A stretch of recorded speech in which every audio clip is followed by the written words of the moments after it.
Certainly appreciate again the opportunity to be with you this evening, and we'll move forward with the presentation.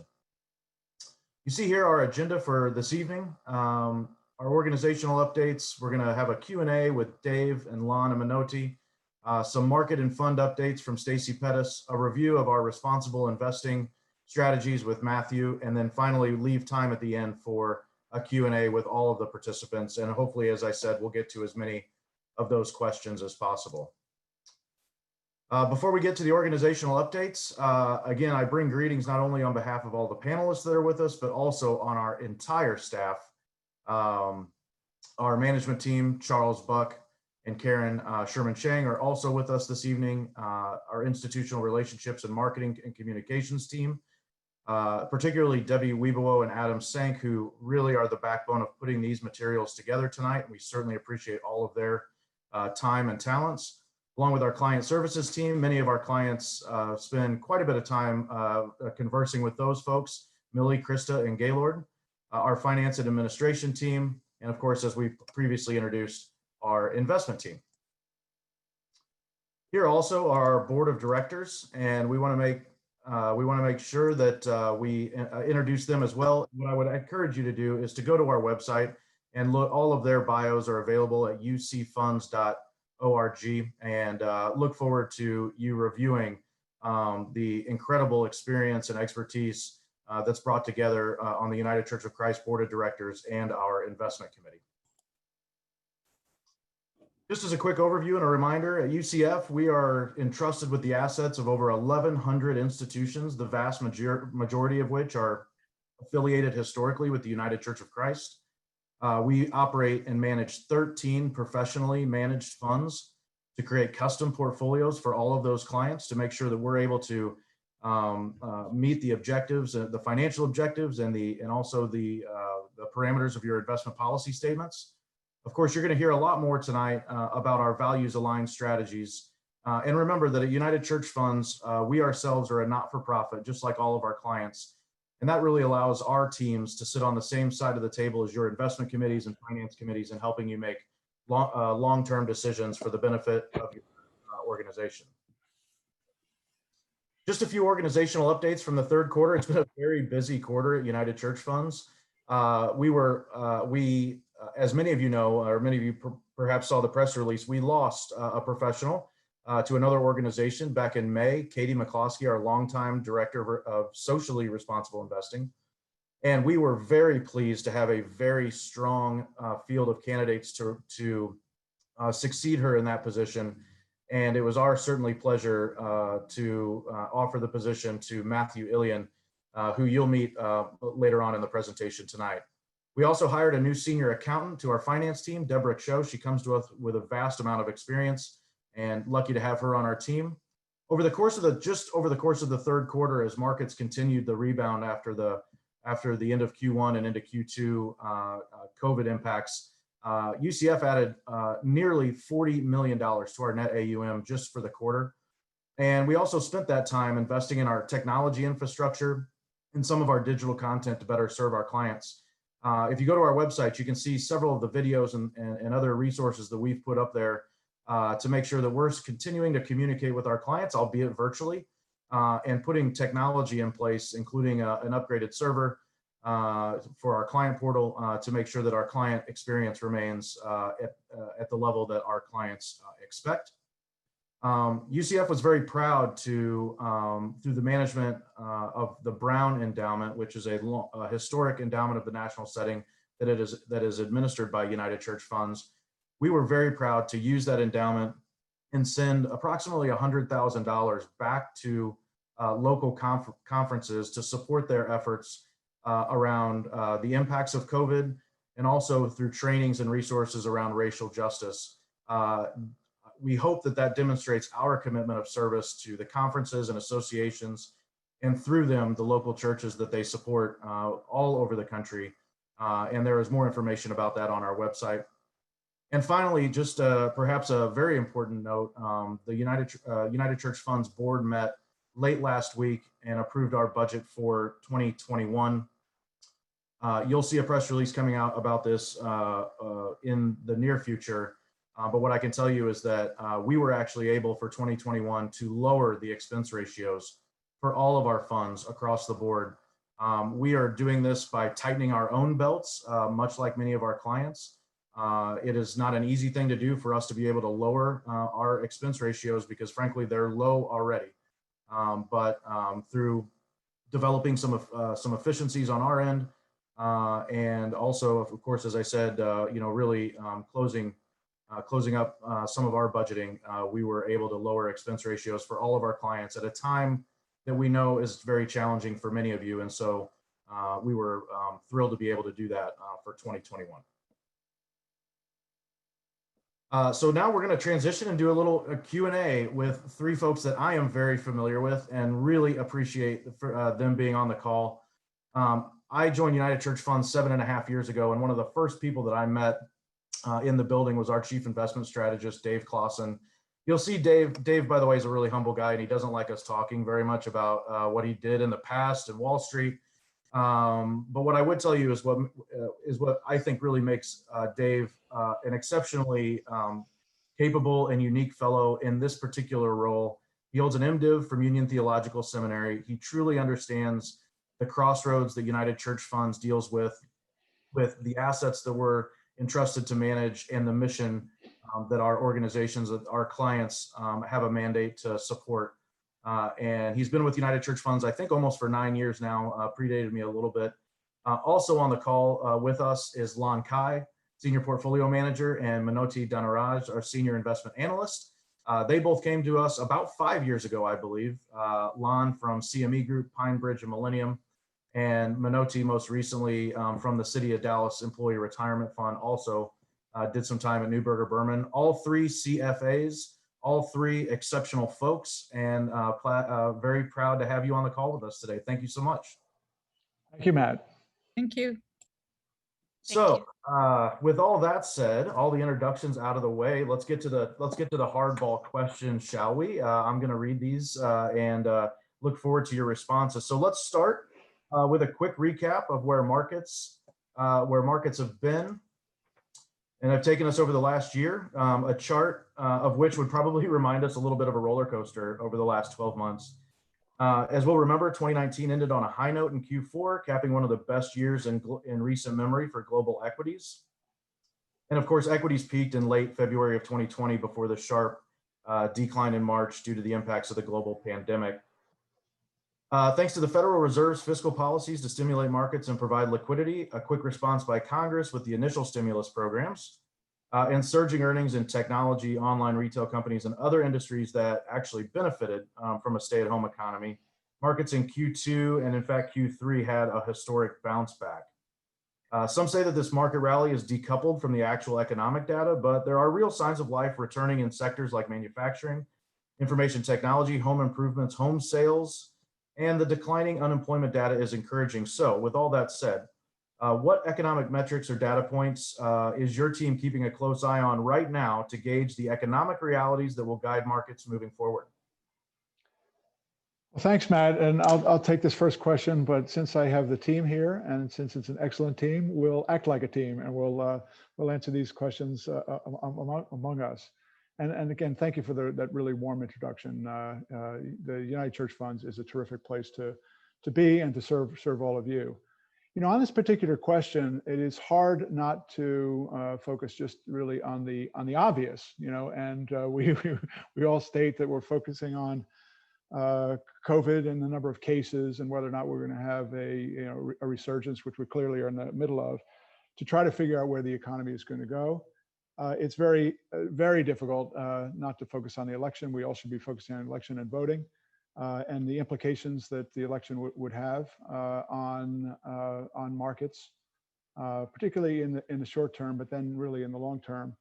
And then finally, looking at the global, really at the U.S. Fiscal stimulus, which has been unprecedented and massive.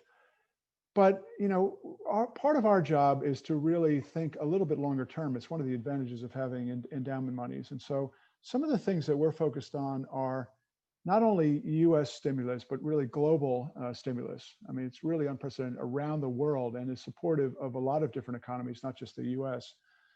Secondly, when it comes to leading indicators of COVID, the experiences both in China and in Europe could be instructive to figure out how much we'd be able to return to normalcy. But then finally, Matt, I think I'd answer your question in terms, and it kind of leads into the next question. Have to figure out where the market believes we are going to be, because sometimes the market is disconnected from the various economic indicators. And Lon will talk about this in a minute, but clearly in the March period, we were disconnected to the long-term potential of economies. And now we're kind of getting to the point where maybe things are a little bit ahead of themselves, particularly if we're going to have a bit of a slowdown. But maybe I just conclude by saying there is a lot of strength in the U.S. home building and whatnot, and it's hard to ignore. But on the other side of things, clearly there are inequities, and the stock market is benefiting, and some of the aspects of the real economy are not. So maybe that leads into your next question that Lon will help answer. Yeah, sure. No, Dave, thank you so much for that. And what that it reminds me of something that I've heard you say very often as we've met with clients over the course of the last almost decade working together. Ultimately, valuation matters. We'll put that quote unquote by Dave Clausen. And as we talk about that in 2020, valuing stocks and equity markets have been a real challenge with traditional metrics like price to equity ratios being unclear, because future earnings are nearly impossible to predict given the impacts of the pandemic. The S&P 500 ended Q3 with a forward PE ratio of about 21.5 times, which is significantly higher than the 25-year average. But we know that may have to do more with the recent bounce back in equity prices and the lack of clarity about the longer term impacts of the pandemic. So in the recent past, how has your team used some of the short-term volatility we've seen to reposition the portfolio at better valuations? And as we move forward into maybe a foggy or unclear 2021, what are your thoughts on valuations for both stocks in the US as well as overseas?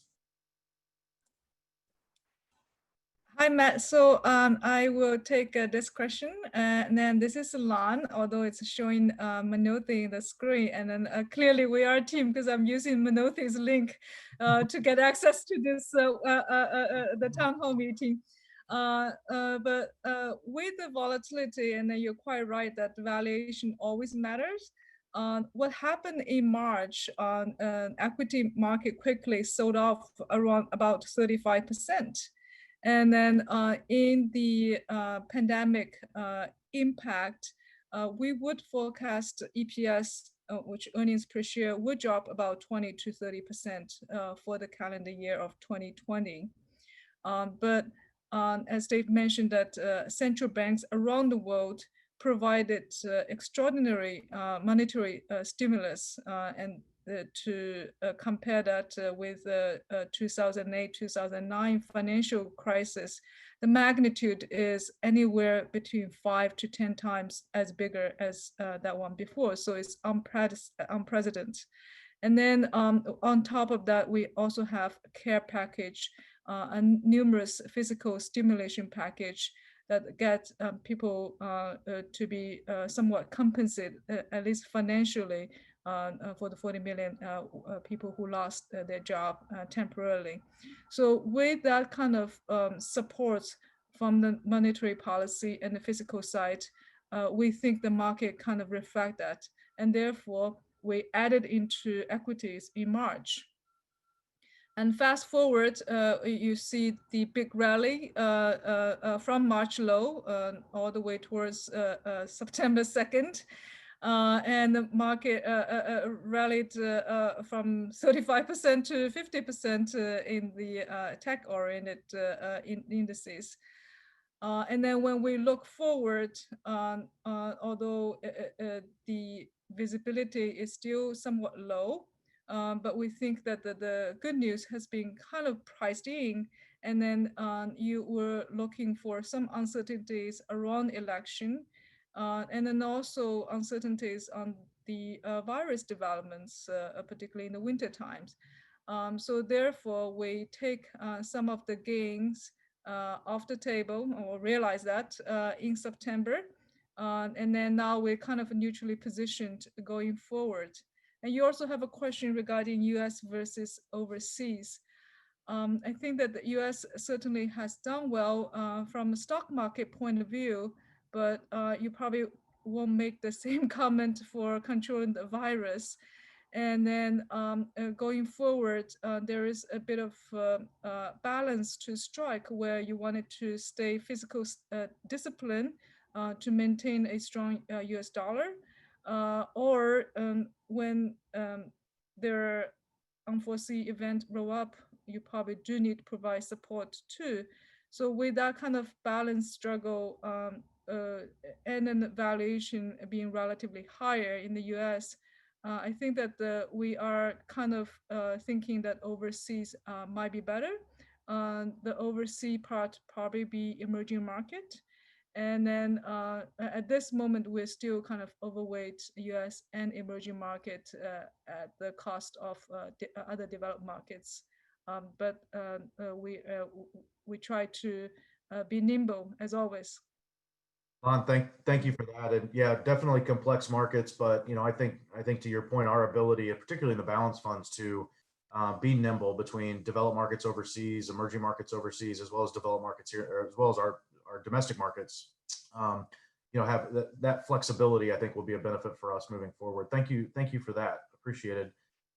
So if I'm going by the process of elimination, it looks like Manoti probably has question 3, which is great because actually Manoti works very closely with many of our managers in helping us do due diligence and keep them accountable as it relates to performance. So let's switch gears for a moment from valuation and sort of the general economic data and talk a little bit about some of the managers that we employ within our funds. We've added a couple of new managers over the past, a couple of managers actually in the past 2 years that we're excited to be working with. So 2-part question, Manoti. First, generally speaking, why is it important to work with a diversified group of outside managers in a platform like we offer at United Church Funds? And second, can you speak to the benefit to our clients of adding a couple of the newer managers, specifically BlackRock in our small cap equity fund, and more recently Nuveen in the fixed income fund? All right, well, thank you, Matt. To quickly first answer the first part of your question, the importance of having a diverse set of managers is really to have experts in the different parts of the market. So, we have managers from value managers to growth managers, quantitative managers, and fundamental managers.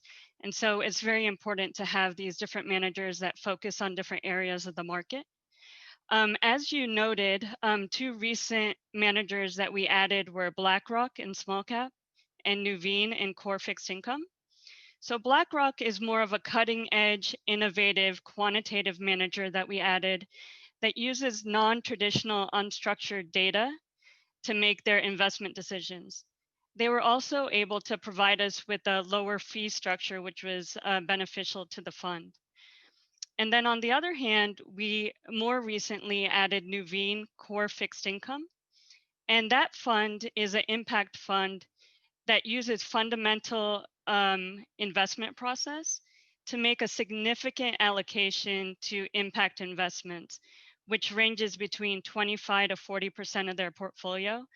And that was very important to us because it aligns with very closely with UCF's values.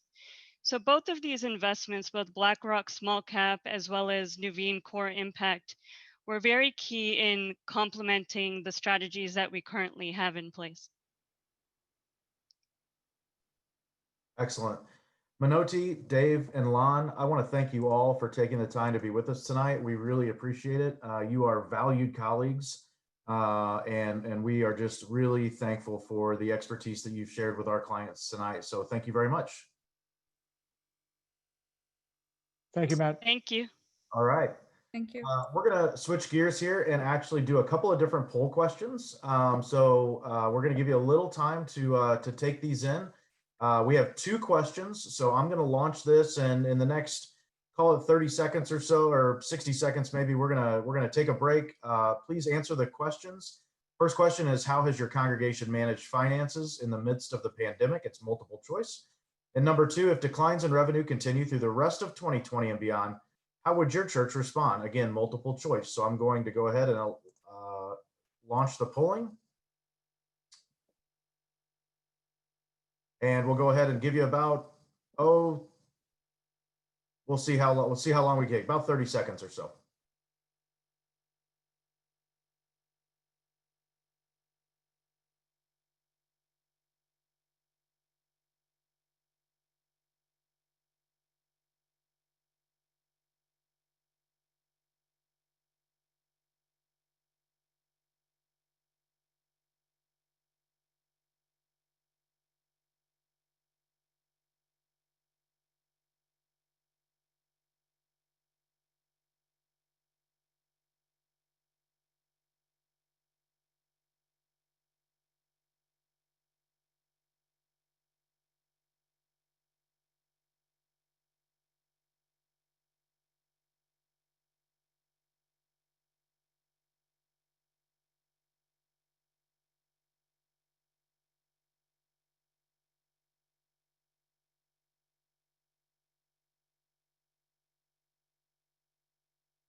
Okay, thank you all for those results. We will post the results of those polls in our follow-up communications with all the attendees. We certainly appreciate everyone taking the time there for about 60 seconds or so for your input. It's my pleasure now to introduce my colleague on the institutional relationships team at United Church Funds, Ms. Stacy Pettis.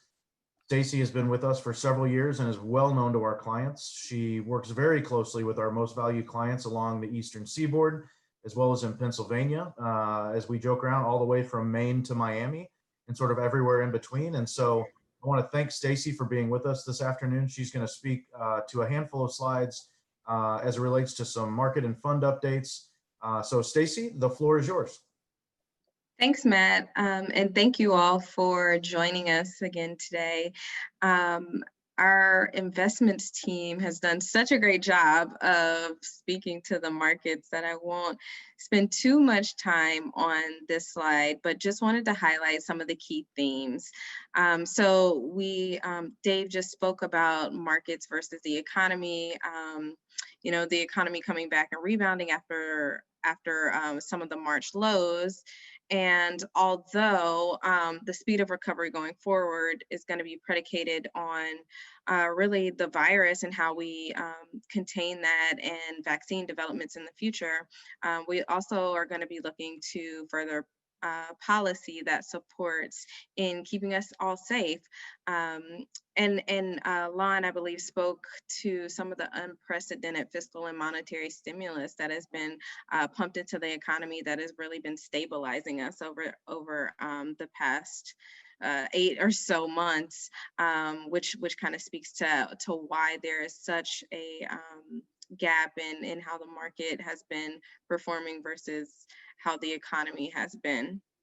And so volatility has still been very present in global markets. Global markets ended the quarter positive, even despite the September lows. And as our investments team spoke earlier, emerging markets really have led the charge, and then the US following emerging markets. And investors were seeing ended the quarter with some concerns around valuations as it relates to the US. Most of the gains that had happened in the quarter were due to US big tech stock names. And so the delay in the stimulus package also has been something that has created some volatility in the markets that we're seeing. And we all know that we have an upcoming election in just a few days that may spark a bit of volatility as well. As it relates to dynamic allocations, Minotti spoke a bit about the managers that we use and why we use them. So we continue to be very vigilant about the increased risk potential. And so we're glad to see that our investments team is erring on the conservative side in terms of reducing some of the equity weighted positions within our balance funds to a more neutral state. And as we look, you know, at the macro view of what's going on here in the country and also within the world, we have, you know, quite a few risks to take into account: the election, U.S.-China trade tensions, as well as the social and political unrest that is still very present in our nation and also throughout the world. And just a reminder, you know, we are long-term investors for you. And so that is how we view the portfolio. And that's how we're always looking to balance and reallocate. So we're grateful that our investments team is always having their eye and their finger on the dial to really make adjustments where they see opportunity to do so. And Matt, if you flip over to the next. So the next two slides actually just highlight the investment performance, which is something that we always share with you all each quarter. So this is not new, but I just wanted to highlight some of the great things that have been happening, not just this quarter, but over 1, 3, 5, and 5 year time horizons. So for the third quarter, 5 of our funds outperformed their respective benchmarks, those being the Beyond Fossil Fuels Fund, Small Cap Equity, International Equity, Total Equity, and the Beyond Fossil Fuels Balance Fund. So all the funds except fixed income and domestic core equity outperform their peer averages for the quarter, net of all fees. And we like to really highlight that because we want you to know how we're performing versus the peer universe, the greater peer universe, other organizations that may look similar to ours and invest in the way that we do. And so also year to date, all the funds minus the fixed income and domestic core equity and aggressive balance fund were in the top half of their peer group, net of all fees. Now to look a little bit further out, so year to date, 4 of our funds outperformed their respective benchmarks, those being Small Cap Equity, International Equity, Beyond Fossil Fuels, and Beyond Fossil Fuels Balance Fund. And I just wanted to highlight some of the outperformance that has happened within Small Cap and International Equity. It's really outstanding and has really helped to boost some of the balance funds if you have, if you guys are invested in some of the balance fund options that we have. So Matt, feel free to flip to the next one if you'd like. We know that many of our clients that we serve are invested in the moderate balance fund. So we just wanted to highlight that the moderate balance fund is actually ranked in the top 27 percentile for 1-year performance and the top 30 percentile for 5-year performance. And then also the Beyond Fossil Fuels Balance Fund is ranked in the top 11%, which is phenomenal for 1 year, and the 27% for 5 year. And I believe the Beyond Fossil Fuels funds are only about 5 years old, maybe 6 now, but that is a fairly new fund and it's ranked extremely high amongst the peer universe that we use, which includes about 600 actively managed funds with similar allocation strategies. Many of our growth managers, before you flip over to that, Matt, many of our growth managers have contributed significantly to performance. So just wanted to highlight some of those. And value hasn't been quite as additive over the short term, but we continue to monitor those managers and our investments team continues to make adjustments where needed. And this is why we have such diversified portfolios across both investment managers and asset classes, because it really allows us to offset underperformance and outperformance. So thank you again to our investments team. And Matt, you can flip over to the next slide. Thank you. So in this chart, I just wanted to highlight how it illustrates the year-over-year change within certain sectors. So we see that as a result of low interest rates, there has been an increase in mortgage applications. And so people have really been taking advantage of that. So mortgage applications are 22% higher than they were last year. Meanwhile, leisure activities continue to be negatively affected by the impacts of COVID-19 and consumer behavior as it relates to less travel, less restaurant dining. We did see an uptick over the summer, but as we get into the winter months, people are becoming more cautious and there's greater difficulty around socially distancing indoors. So on the next slide, we talked a bit about valuations. You know, the US continues to outperform the rest of the world, but there has started to be a shift to international, which Lon was highlighting, that valuations seem a lot more compelling.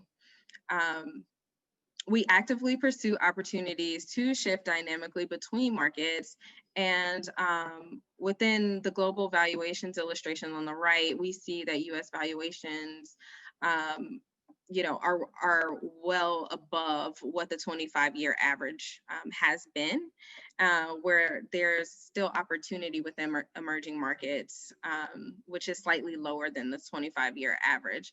So there may be greater upside potential in international space, but it will be taken on a market by market perspective, considering that every economy is doing something different as it relates to recovery from the coronavirus. So with that, I actually have the opportunity to introduce to you for the first time our new Director of Responsible Investing, Matthew Ilian. It's an honor and pleasure to have him on our team now, and get excited because he has some really great things to share.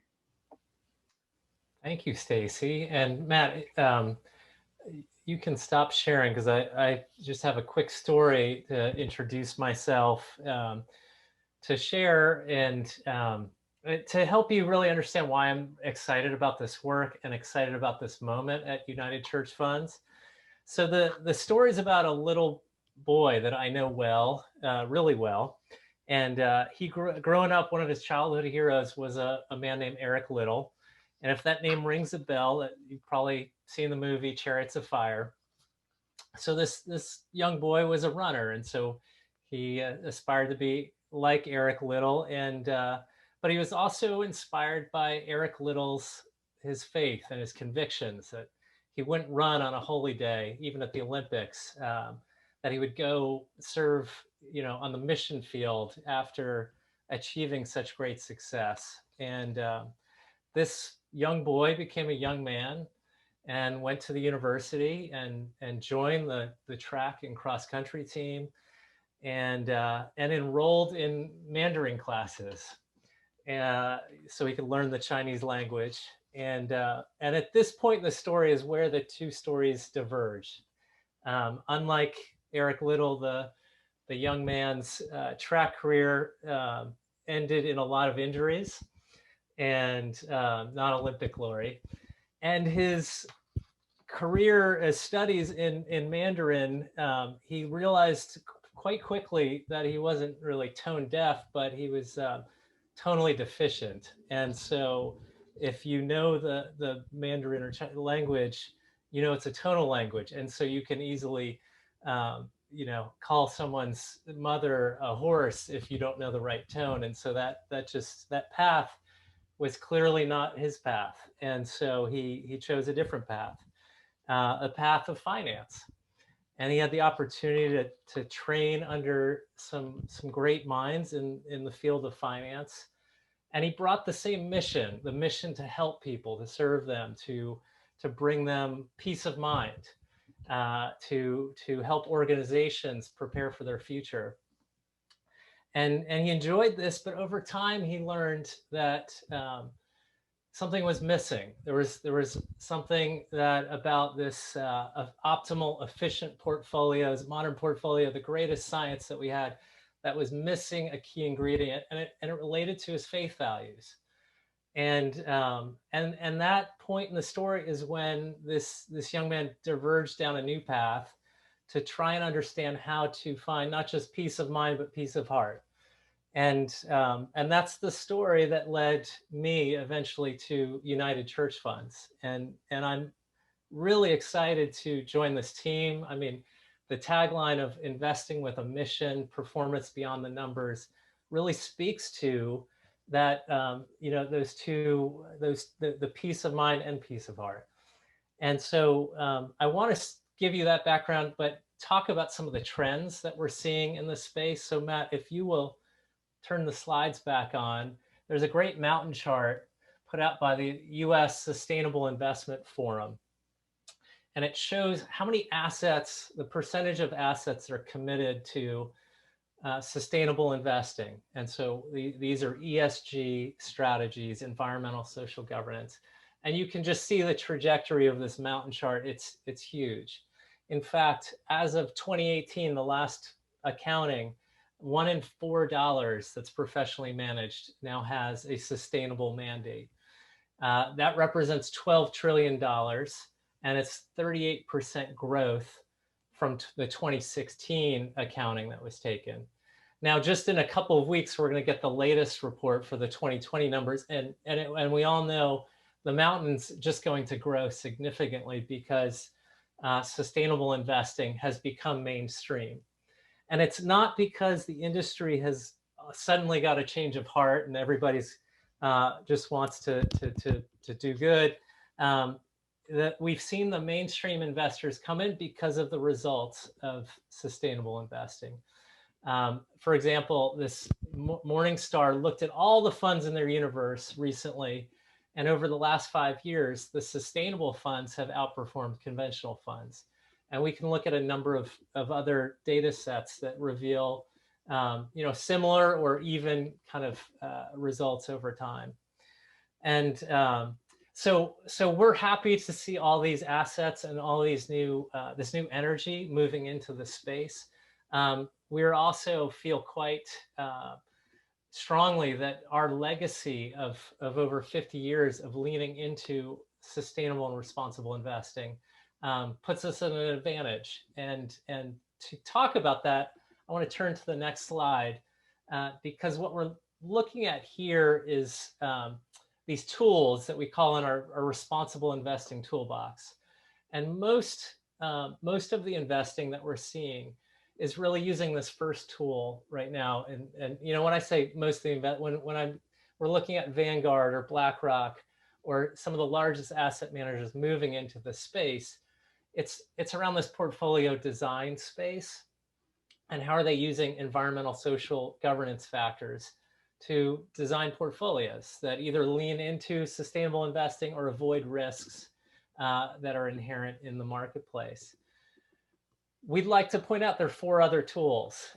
This next tool here is invest in impact first ventures. And when Minotti was talking about this Nuveen impact core fixed income impact fund, that's part of the portfolio is invested in green bonds. That's financing solar farms, investments in social bonds.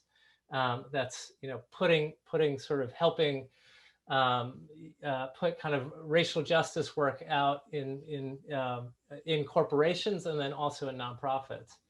And so these impact ventures are an important part of that and something that we want to lean into more as we grow. These next 2 tools, I'm going to not go into detail here because my next slides are going to talk about how we are using the tools of shareholder advocacy to really kind of live into our values of investing with a mission. And then lastly, this last tool of divest. This is really, we put it last for a reason. We think, we want to engage first. We want to leverage the power of our assets, that we're shareholders. We get to sit at the table. We have a voice. We also have a moral voice because we represent faith-based investors. But there are some sectors, there are some investments, the weapons manufacturing, tobacco, that just don't align with the faith values of our clients, and we have an exclusionary screening. Also for the companies that are the lowest and are the most human rights violations and lowest scores in environmental stewardship. And so we can share details with you on that exclusionary screening policy if needed. But my point is that's one of 5 tools. It's often what gets the most kind of voice, but really the whole toolbox is something that we find is really important. So Matt, if you'll turn to the next slide, I want to talk specifically about how we are leaning into this moment and focusing in on racial equity. You all know and corporations have gotten behind supporting Black Lives Matter, and it's been wonderful to see. As investors, we're also interested in knowing what are they doing to support a diverse culture. And there hasn't been historically a lot of transparency around that. And so we have teamed up with a larger group called As You Sow, and about 75 other investors have signed on to support this work, about $2 trillion in assets, asking for greater disclosure and transparency, not just around the board and what the diversity of the board is, but really getting into the corporations and the companies themselves. And what we're finding is that some companies aren't disclosing very much, and others maybe will say how many women are working versus men. Very few are really talking about retention strategies and getting into the kind of diversity metrics within the C-suite and below. And so, this is an area that we're really focused on and leaning into. And so you'll see in the winter of 2020, the research will have identified some particular companies to focus in on for these engagements. And so we're gonna reach out to them and ask them for greater disclosure. And in some cases, we and our partners are gonna file shareholder resolutions asking the shareholders to demand greater disclosure and transparency around the efforts. So it's not just we support Black Lives Matter, we support diversity, but what are you doing? And how can we as investors feel confident that you're taking a proactive approach to this? So I also want to speak a little bit to, the next slide is on sustainable investing efforts. And over the last 5 years, we've seen companies setting environmental goals, and we are working with those companies to be even more courageous. In particular, we're working with this organization called Climate Action 100. They represent an international collaboration, $47 trillion in assets. It's a huge collaboration. And they've identified the 100 plus companies that are the greatest greenhouse gas emitters.